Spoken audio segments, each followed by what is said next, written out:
Today, we are going to another Marian apparition, this time on top of the French Alps. Though the road is full of twists and turns, it is an amazing place for Our Lady to appear.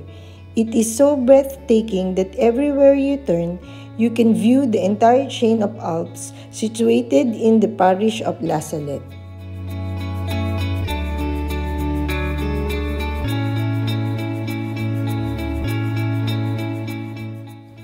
On September 19, year 1846, two children, 11-year-old Maximine and 14-year-old Melanie, saw a beautiful lady sitting on the rock, crying and dressed like a woman of their region. The beautiful lady was none other than our Blessed Virgin Mary. She spoke to the two children. Her message was to make it known to people to go back to church, give their Sundays to the Lord, and never take the name of God in vain.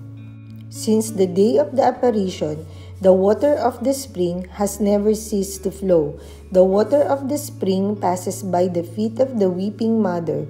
This water has been credited with many cures and miracles of conversion. Inside the basilica is a colorful statue of Mama Mary. The colors are according to how she appeared to the children.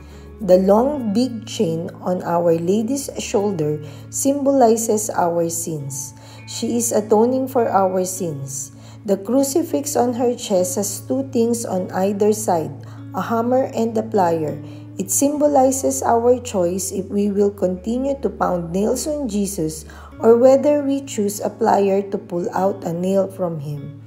And the roses on the edges of her shawl, around her head, and on her feet symbolize the rosary. This is a fragment of the stone on which Our Lady was seated at the beginning of her apparition here in La Salette.